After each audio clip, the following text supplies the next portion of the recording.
안녕하세요. 사연을 부탁해입니다. 오늘의 사연을 소개하겠습니다. 명절이 지난 어느 날 새언니에게 전화가 걸려왔습니다. 아가씨, 저예요. 잘 지내죠? 네, 잘 지내고 있어요. 근데 언니가 웬일이세요? 제 입에서 그 말이 툭 하고 튀어나오고 말았는데요.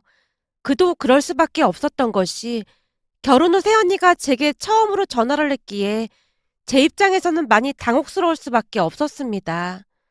새언니의 성격은 많이 까칠한 편으로 집안 누구도 새언니와 엮이지 않으려 노력을 할 정도였어요. 우리 부모님은 할머니와 함께 살고 계신데요. 할머니와 부모님조차도 새언니를 피하는 모습이었거든요. 한마디로 새언니는 우리 집에서 그냥 상전이나 마찬가지였습니다. 어느 날은 할머니 생신이었음에도 오빠 홀로 왔기에 제가 불만스레 말을 꺼내기도 했어요. 오빠, 다른 날도 아니고 할머니 생신날인데 같이 와서 식사도 하고 그래야 하는 거 아니야? 어쩜 코빼기도 안 비칠 수가 있어? 그게 몸이 좀 안 좋다고 해서 어쩔 수가 없었어. 다음에는 꼭 참석하라고 할게. 할머니, 죄송해요. 오빠가 할머니 눈치를 보며 말하고 있었는데요. 할머니가 손사래까지 치면서 말을 했습니다. 아니야, 그냥 안 와도 된다. 난 손주 며느리 안 오는 게 더 편하니까 신경 쓰지 마라. 넌 왜 쓸데없는 소리를 하고 있어? 할머니가 오히려 저를 나무라고 있었습니다. 새언니 성격이 워낙 까칠했기에 다들 마주하고 싶어 하지 않았으니까요. 그 모습에 제가 다시 말을 꺼냈습니다. 그래도 너무하잖아. 아무리 그래도 가족인데 얼굴 보기가 너무 힘든 것 같아. 제사 때는 그렇다고 쳐도 저번 명절에도 안 왔었잖아. 이 정도면 정말 너무 심한 거 아닌가? 라며 제가 볼멘 소리를 했고 오빠가 안절부절 못한 채 눈치를 보고 있었습니다. 사실 새언니네 집이 많이 부자라고 했는데요. 그러다 보니 오빠 부부는 사돈어르신 명의로 된 집에서 전세로 살고 있었어요. 그것뿐만 아니라 사돈어르신께서 매달 생활비도 보내주고 많이 도와주신다고 들었습니다. 그러다 보니 새언니의 콧대가 하늘 높은 줄 모르고 치솟고 있었는데요. 입을 열 때마다 돈 이야기를 하면서 부모님을 압박했습니다. 신혼여행을 다녀온 새언니가 가족들을 둘러보며 불만스레 말을 꺼냈거든요. 사실 이 사람이 공무원이라 그 월급으로 입에 풀칠하기도 어렵겠더라고요. 그래서 우리 부모님이 매달 용돈 보내주기로 했어요. 집도 말이 전세지. 우리 부모님 집에 들어가서 거저 살다시피 하고 있으니 망정이지. 하마터면 집 때문에 결혼도 못할 뻔했잖아요. 라며 목에 힘을 주어 말을 했는데요. 한마디로 남편이 돈을 못 벌어와서 우리 친정에서 다 도와주고 있으니 조심해줬으면 좋겠다라는 의미로 들릴 수밖에 없었습니다. 그 뒤에도 새언니는 우리 부모님을 대놓고 무시하곤 했는데요. 제사는 그렇다 치더라도 명절 때마저도 얼굴도 비추지 않았습니다. 가족들도 그냥 포기한 채 살고 있었고요. 그런데 그날따라 왠지 기분이 좋지 않았기에 제가 오빠에게 한마디를 했고 집에 돌아간 오빠가 새언니에게 뭐라고 했던 모양이었습니다. 몇 달 후 명절 당일 아침 새언니가 본가에 왔거든요. 음식은 전날 할머니와 부모님 그리고 우리 부부가 다 만들어 놨었기에 명절 당일날 와서 그냥 차례만 지내고는 바로 갔다고 들었습니다. 그런데 명절이 지나고 며칠 후 새언니에게 전화가 걸려왔기에 약간은 긴장한 채 전화를 받았는데요. 그날 새언니가 제게 기가 막힌 말을 하는 게 아니겠어요? 근데 새언니가 저한테 웬일로 전화를 하신 거예요? 아가씨가 저한테 불만이 많은 것 같아 보였어요. 네? 그게 무슨 말씀이세요? 들어보니 할머님 생신날 제가 참석 안 했다고 불만스레 말했다면서요. 사람 없는 자리에서 그런 식으로 뒷담화하는 거 엄청 안 좋은 습관이에요. 새언니가 제게 따지듯 묻고 있었는데요. 그 모습에 기가 막힐 수밖에 없었기에 제가 냉정한 목소리로 입을 열었어요. 언니, 우리 가족들이 언니한테 언제 한번 싫은 소리 한 적 있어요? 그런데 그런 식으로 말을 하니까 저도 기분이 조금 안 좋네요. 다른 날도 아니고 할머니 생신인데 잠깐 와서 식사 정도는 할 수 있는 거잖아요. 그래서 새언니도 참석했으면 좋겠다 뭐 그런 말을 한 것뿐이에요. 사실 우리 가족들이 언니한테 뭐라고 한 적 단 한 번도 없었잖아요. 아가씨 때문에 그이가 삐쳐서 제가 이번 명절에 시댁에 다녀왔잖아요. 그니까 왜 이간질을 해서 이런 상황을 만드냐고요. 언니, 진짜 너무한 거 아니에요? 그렇다고 언니가 음식을 하기로 했어요. 설거지를 하기로 했어요. 그냥 차례만 지내고 밥도 먹는 둥 마는 둥 하고 갔다면서요. 근데 지금 그것조차도 불만이라는 거예요? 그니까 내 말은 안 가도 되는 자리인데 아가씨 때문에 가게 됐다 그런 말을 하는 거잖아요. 그래서 말인데 아가씨 역지사지라는 말 알고 있죠?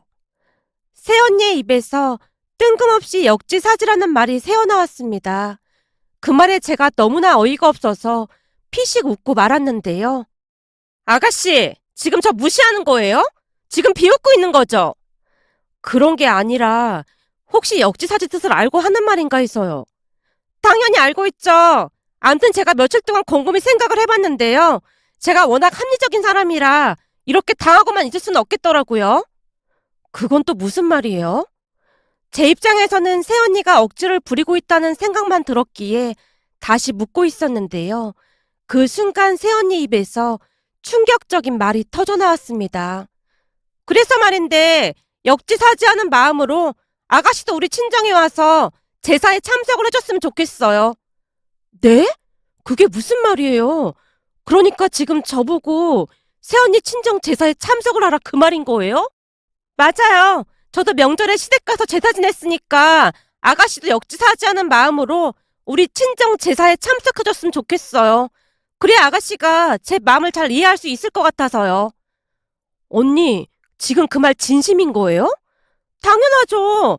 제가 얼마나 합리적인 사람인데 아까운 시간을 낭비하면서까지 아가씨한테 전화했겠어요? 그러니까 역지사지하는 마음으로 다음 달 5일에 우리 친정 제사에 꼭 참석해줘요. 그럼 할 말 다 했으니까 이만 전화 끊을게요. 제가 미처 대답을 하기도 전에 새언니가 전화를 끊어버렸는데요. 어찌나 어이가 없던지 한동안 휴대폰만 바라보고 있었습니다. 그런데 시간이 지나면 지날수록 화가 머리끝까지 치밀어 오르기 시작했고 잠시 후 친정으로 가서 제가 기가 막히다는 듯이 말을 꺼냈어요. 엄마, 오늘 새언니가 나한테 전화해서 뭐라고 했는 줄 알아? 뭐? 네 새언니가 너한테 전화를 다 했어? 네 번호는 어떻게 알고? 그래도 우리 전화번호는 알고 있긴 한가 보구나. 엄마, 지금 그런 말 할 때가 아니야. 왜? 설마 너 새언니한테 막 뭐라고 한 거 아니야? 그게 아니라 새언니가 오늘 나한테 전화를 해서 진짜 어이가 없어서 말이 안 나오네. 뭐라고 했는데 이 난리야? 글쎄 다음 달 5일 날 새언니네 친정 제사가 있다고 하면서 역지사지하는 마음으로 나한테 참석을 하라고 하지 뭐야. 너무나 흥분한 나머지 제가 쏟아내고 있었는데요. 제 말에 엄마뿐만 아니라 할머니의 표정이 일순간 굳어져 있었습니다. 아니 뜬금없이 너한테 제사에 참석을 하라고 했다니 말을 알아듣게 해야지. 대체 그게 무슨 말이야?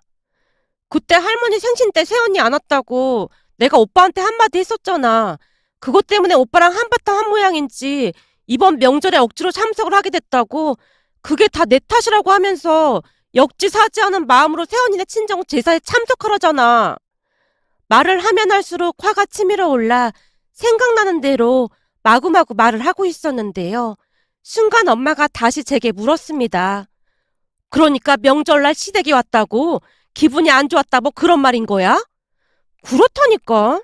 사실 음식을 만든 것도 아니고 뒤에 서 있다가 절만 몇 번 하고 가놓고는 어떻게 그런 생각을 하는 건지 이해가 안 되더라니까. 제가 다시 불만스레 투덜거리고 있었는데요. 그 순간 할머니와 엄마가 눈을 맞춘 채 알 수 없는 신호를 주고받고 있었다고 해야 할까요? 두 분이 한동안 눈을 맞춘 채 심상치 않은 눈빛을 주고받다가 엄마가 조용히 입을 열었어요. 그래? 다음 달 5일 날이 제사라는 거지? 그렇다니까. 아니 근데 그 역지사지라는 말을 이럴 때 쓰는 게 맞긴 한 거야? 새언니가 하도 우겨대니까 나까지 헷갈리더라니까. 알았으니까 넌 그만 돌아가 봐. 엄마가 내일쯤 연락 줄게. 엄마가 저를 억지로 내보내는 느낌이었습니다. 그렇게 앞으로 무슨 일이 일어날지 전혀 상상도 못한 채 집으로 돌아왔는데요. 다음날 엄마에게 전화가 걸려왔습니다. 딸, 너 혹시 다음 달 5일 날 휴가 낼 수 있니? 다음 달 5일이라고 하면 세연이네 친정 제삿날이잖아. 그래. 할머니랑 내가 생각한 게 있으니까 너랑 이서방도 시간을 좀 냈으면 해서 말이야. 이서방까지? 우리 그이는 왜? 넌 그냥 시키는 대로 하기만 하면 돼. 알았어. 한번 시간 내볼게. 라며 전화를 끊었는데요. 그때까지도 저는 할머니와 엄마가 무슨 일을 벌일지 전혀 예상하지 못하고 있었습니다. 그러던 중 새언니에게 다시 전화가 걸려오기도 했어요. 아가씨, 다음 주에 우리 친정 제사인 거 잊지 않았죠? 역지사지를 기억하고 꼭 참석해줬으면 좋겠네요. 역지사지라는 말을 이럴 때 쓰는 게 맞는지는 잘 모르겠지만 제가 제사에 꼭 참석을 해야 한다 그 말인 거죠? 당연하죠. 제가 몇 번이나 말을 했잖아요. 역지사지라고. 우리나라 시댁 가족들이 이 역지사지만 기억하면 아주 좋을 텐데 아쉽더라고요. 새언니가 약간은 비꼬는 말투로 전화를 끊었습니다. 그렇게 얼마 뒤 새언니네 제삿날이 되었고 남편과 제가 친정으로 향했는데요. 할머니와 엄마가 기다렸다는 듯이 말을 했어요. 자, 그럼 준비 다 된 것 같으니까 가볼까? 근데 진짜로 사돈어르신 댁에 가는 거야? 그냥 농담하는 거지? 농담이라니. 넌 역지사지라는 말도 모르는 거야? 엄마, 이러다 집안 싸움 딸 수도 있는 건데 그냥 가지 말자. 새언니도 화가 나서 그런 거 아니겠어? 얘가 뭔 소리라는 거야? 역지사지를 늘 기억해. 자, 그럼 바로 출발하자고. 이서방, 자네가 운전 좀 해야 할 것 같구만. 네, 장모님. 안전히 모시겠습니다. 뭐가 그리도 즐거운 것인지 남편의 입가에 미소가 가득해 보였습니다. 그 모습에 제가 남편에게 살짝 물었어요. 당신은 뭐가 좋아서 그렇게 실실대고 있어? 아니, 사실 그동안 좀 심하긴 했잖아. 무슨 일이 일어날지 궁금하기도 하고. 남편이 제 눈치를 보며 말을 아끼는 모습이었습니다. 평소 남편은 할머니랑 엄마랑 친분이 두터운 편으로 오히려 저보다 손발이 더 잘 맞을 정도였어요. 잠시 후 새언니 친정에 도착을 했고 호흡을 가다듬던 엄마가 초인종을 눌렀습니다. 인터폰을 보던 안사돈 어르신이 기겁을 한 채 문을 열었고요. 아니 사부인께서 여긴 어떻게? 너무나 놀란 나머지 안사돈 어르신이 말을 잇지 못하고 있었는데요.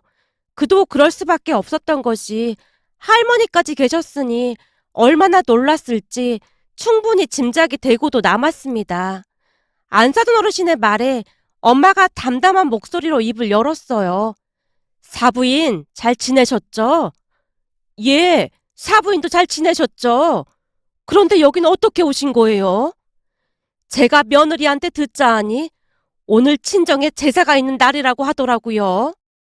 예, 오늘 밤에 제사가 있긴 한데 사돈 어르신까지 모시고 여긴 왜 오신 거예요? 저기 그게 역지사지하는 마음으로 왔습니다. 예? 역지사지하는 마음이라니요? 대체 그게 무슨 말씀이세요? 사부인 혹시 못 들으셨어요? 못 듣다니요. 대체 무슨 말씀을 하시는 건지. 그쯤에서 안사돈 어르신의 얼굴에는 당혹스러움이 역력해 보였는데요. 도무지 영문을 모르겠다는 그런 표정이었습니다. 우리 며느리가 역지사지하는 마음으로 사돈댁 제사에 참석하라고 해서요. 예? 우리 민영이가요? 얘가 미쳤네 미쳤어. 민영아, 너 이리 좀 나와봐. 안사돈 어르신이 급히 새언니를 불렀고 새언니가 현관으로 나와서 우릴 보고는 놀라서 물었어요. 아니 할머님이랑 어머님은 왜 오신 거예요? 네가 역지사지하는 마음으로 제사에 참석하라고 했다면서. 그건 아가씨한테 말한 거죠. 네가 우리 집 제사 음식을 한 번도 안 만들어봐서 잘 모르나 본데 이 인원이 우리 집 제사 음식 만드는 핵심 멤버거든. 대장 지시에 따라 일사불란하게 움직여야 일이 돌아가기 때문에 우리 넷은 뗄래야 뗄 수 없는 그런 사이야. 그니까 당연히 같이 와야지. 엄마가 부드러운 목소리로 조용히 설명을 하고 있었는데요. 그제서야 무슨 상황인지 파악이 된 것인지 안사돈 어르신이 새언니를 노려보다가는 새빨개진 얼굴로 말을 했어요. 지금 음식 준비하느라 집이 좀 엉망이긴 한데 우선 안으로 좀 들어오시죠. 안사돈 어르신의 말에 우리 모두 집 안으로 들어갔고 새언니 가족들이 넋을 놓고 우리를 바라보고 있었습니다. 그 와중에 우리가 허리 숙여 인사를 하고 있었는데요. 순간 남편이 비장한 표정으로 할머니께 물었습니다. 대장님, 우선 세팅부터 할까요? 우리가 손발을 맞춘 지가 몇 년째인데 그런 걸 내가 일일이 말을 해줘야 해. 우선 장비부터 꺼내. 네, 알겠습니다. 그럼 장비부터 꺼내겠습니다. 라며 남편이 메고 있던 백팩에서 장비를 꺼내서 우리에게 나눠주고 있었어요. 그때서야 알게 되었는데요. 알고 보니 할머니와 남편이 계속해서 통화를 하면서 이것저것들을 많이 챙겨왔더라고요. 가방에서 뒤집개부터 집게, 가위, 그리고 위생모자 등이 계속해서 나오고 있었거든요. 그 모습에 새언니 가족들의 얼굴이 말이 아니었습니다. 그런 와중에 할머니가 안사돈 어르신에게 물었습니다. 사돈, 그럼 한번 시작해 볼까요? 우리는 각자 맡은 바 임무가 정해져 있으니 다들 알아서 잘할 겁니다. 아범이 빠지긴 했지만 우리 손주 사이가 워낙 손이 빨라서 잘할 겁니다. 여기 우리 손주 사이랑 손녀는 전을 담당하고 있고 우리 며느리는 나물부터 탕을 담당하고 있습니다. 사돈 어르신, 이게 무슨 일입니까? 괜찮으니까 우선 앉으세요. 아닙니다. 손주 며느리가 역지사지 않은 마음으로 생각해보라고 그렇게 난리를 치는데 저희가 부끄러워서 가만히 있을 수가 있어야죠. 말을 하던 할머니가 새언니네 오빠 부부를 보며 다시 입을 열었어요. 우린 며느리가 시댁에 와서 한 번을 음식 만든 적이 없는데 지금 보니 사돈댁은 며느리가 와서 음식도 만드는가 봅니다. 할머니가 가지도친 말을 하고 있었기에 새언니 가족들의 얼굴이 더욱 굳어져 있었습니다. 그 순간 박가사돈 어르신이 새언니에게 불같이 화를 내기 시작했습니다. 뭐? 역지사지? 너 정말 그렇게 말했어? 아니, 난 아가씨가 내 뒷담화를 해서. 너야말로 허구한 날 네 새언니 뒷담화하고 앉았으면서 네 입에서 그런 말이 나와? 님이 연병을 하고 자빠졌네. 역지사지? 어디서 그따위로 말을 하고 앉았어? 그동안 조용해서 시댁에서 잘하고 있는 줄 알았더니 여지껏 음식 한 번을 안 만들었어? 아니, 나도 시댁 가서 차례는 지내긴 했어. 역지사지 같은 소리라고 자빠졌네. 그동안에도 너 하는 짓이 하도 꼴 보기 싫어서 어찌해야 하나 내가 벼르고 있었는데 도저히 안 되겠다. 너 오늘 딱 걸린 줄 알아? 라며 바깥 사돈 어르신이 집안이 떠내려가라 소리를 지르다가는 우리에게 진심으로 사과를 했어요. 정말 죄송합니다. 딸 자식 잘못 키운 잘못이 큽니다. 이렇게 오셨으니까 식사라도 하고 가시죠. 아닙니다. 좀 전에도 말씀드렸지만 우리 정예 멤버가 투입되면 제사 음식 순식간에 만드니까 너무 염려하지 마세요. 역지사지하는 마음으로 열심히 하겠습니다. 그렇게 우리는 제사 음식 만드는데 큰 공을 세운 뒤 돌아왔습니다. 나중에 오빠한테 들어보니 우리가 돌아간 뒤 집안이 발칵 뒤집어졌다고 합니다. 사돈 어르신 두 분이 그렇게까지 화를 내는 모습을 처음 봤을 정도였다네요. 어찌나 무섭게 혼을 내시던지 새언니가 싹싹 빌었다고 합니다. 거기다 바깥 사돈 어르신이 오빠에게도 단호한 목소리로 말을 하더랍니다. 자네 잘 듣게. 앞으로 하루도 빠지지 말고 민영이 저거 일거수일투족을 보고하게. 어떻게 우리 집안에 저런 게 나왔는지 몰라. 그리고 이제 생활비도 다 끊을 테니까 그런 줄 알고 있고. 아빠, 생활비를 안 주면 난 뭐 먹고 살아. 친구도 만나야 되고 옷도 사야 되고 내가 돈 쓸 일이 얼마나 많은데. 다른 사람들은 공무원 월급 받아서 다들 아껴서 열심히 사는데 네가 지금 사치나 부리고 있을 때야? 그러라고 내가 생활비 준 줄 알아? 앞으로 생활비 다 끊을 테니까 그런 줄 알고 네가 나가서 돈을 벌어 쓰던지 알아서 해. 내가 너 때문에 창피해서 얼굴을 못 들겠어. 사돈 양반들이 성품이 좋으니 참고 있었지. 지금 상황에서는 너 시댁에서 쫓겨나도 할 말 없어 이거 사. 대체 얼마나 넋이 나갔으면 그따위 짓을 하고 자빠졌어. 앞으로 한 번만 더 시댁에 못한다는 소리가 내 귀에 들리기만 해봐. 그때는 그냥 호적에서 파버릴라니까. 그런 줄 알고 있어. 라며 대노했다고 합니다. 그 뒤 정말로 생활비부터 모든 지원을 끊어버렸다고 하네요. 그 바람에 기세 등등하던 새언니가 완전히 꼬리를 내린 채 조용히 살고 있는데요. 며칠 뒤 새언니가 가족들을 다 불러놓고는 대가족 사과문을 발표하기에 이르렀습니다. 어디서 본 건 있는 것인지 사과문을 손에 쥐고는 허리가 땅에 닿을 정도로 가족들에게 인사를 하고는 사과문을 발표했는데요. 먼저 이번 사태로 가족분들께 심려를 끼쳐드린 점 심심한 사과 말씀 드리겠습니다. 새언니가 잠시 말을 멈추고 한 발자국 앞으로 나와 90도로 허리 숙여 사과 인사를 한 후 재차 사과문을 읽어내려가기 시작했습니다. 엄마가 웃음을 간신히 참고는 오빠에게 조용히 물었어요. 저거 어디 뉴스에서 많이 본 장면 같은데. 말도 마. 장인어른 앞에서 엄청 연습하고 온 거야. 뭐? 연습까지 했단 말이야? 당연하지. 저 반성문도 계속 태자 맞아서 일주일도 넘게 태고 한 거야. 이번에 장인 장모님이 아주 작정을 하셨더라고. 나도 엄청 많이 혼났어. 와, 진짜 장난 아니었다니까. 오빠가 고개를 절레절레 흔들고 있었습니다. 그 뒤 새언니는 제사 때는 물론이고 명절에도 어김없이 와서 음식 준비를 돕고 있는데요. 정신을 차리긴 한 모양으로 서툰 실력이지만 열심히 노력하는 모습이 가상하기까지 했습니다. 거기다 얼마 전부터는 일자리도 구해서 일도 하고 있는데요. 첫 월급을 타서 선물까지 사들고 온 모습에 가족 모두 깜짝 놀랐답니다. 이거 제가 첫 월급 받아서 준비한 거예요. 진짜 고생고생해서 일했는데 월급이 너무 적더라고요. 돈 버는 게 이렇게 힘든 일인지 진짜 몰랐습니다. 저도 앞으로 열심히 일해서 할머님께 용돈도 드릴게요.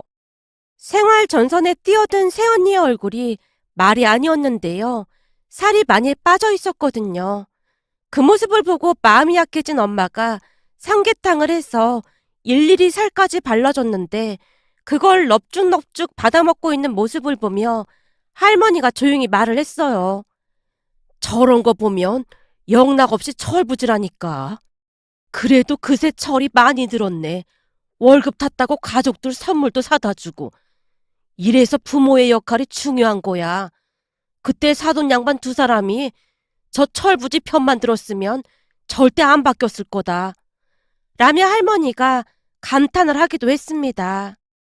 지금도 새언니는 열심히 살고 있는데요. 얼마 전 친정 제사에서 열심히 전을 부치고 있는 새언니의 모습을 보며 예전 일이 떠올라 이렇게 글을 남겨봅니다.